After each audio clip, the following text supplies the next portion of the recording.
Halo mpenzi mtazamaji wetu. Kuna video ambayo imetembea mtandaoni ikionyesha Masanja akiendelea kutoa semina mahali fulani au akihubiri mahali fulani ambapo inaonekana ni Songwe, Mbeya. Na baada ya hapo kuna wengine wanacheka, basi wengine wanaonyesha kusikitizwa kidogo.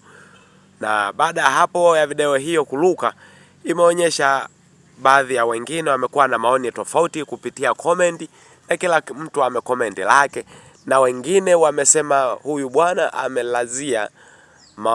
amelazia malalamiko yake kwa wanawake tu, wakati hata wanaume wana changamoto. Na wengine wamesema shida sio wanawake, shida ni wanaume.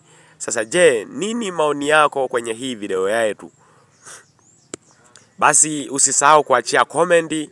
Ni nini unaona, ni nini ambacho kinatakiwa kifanyike, au yeye amekosea wapi huyu Masanja baada ya kutengeneza hii video na kuirusha mtandaoni. Usisahau kucomment, usisahau kusubscribe. Twende tupate uondo mwenyewe, tupate story yenyewe hapa. Uongo ukweli. Kwa sababu hii issue kwa mfano ya michepuko, mwenye uwezo wa kuamua kusiwe na michepuko kabisa ni mwanamke na sio mwanaume.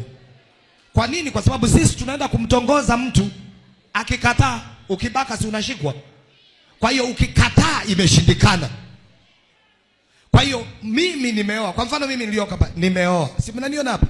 Nimeoa na mkono ulioshika una pete. Si unaona? Hapa una pete. Lakini tusemee cha ukweli. Hivi mniangalie au kaja nikae kwa hapa juu. Mimi sio handsome. Check.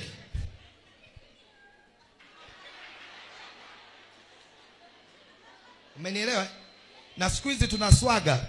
Hapa kwenye pete ya ndoa tuweza kupiga ka plaster fulani, unakapiga ka plaster. Alafu kana kuwa na vidudedude kama sio pete ya ndoa hivi na nini. Alafu umeweka pose.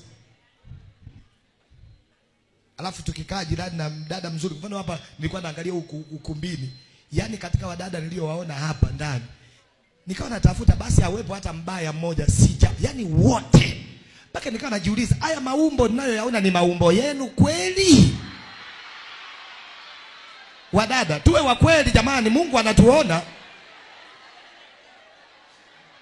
Kweli tukiwaotea mnavyoamka mpo hivi?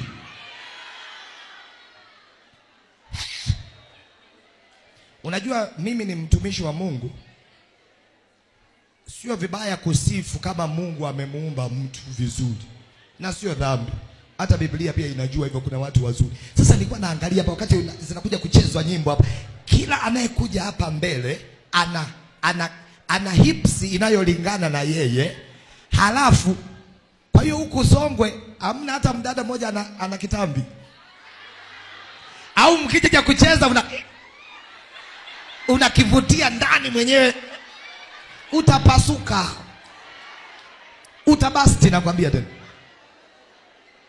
Yaani nilikuwa natafuta, ni mmoja tu ambaye yule mama ni mkweli kabisa.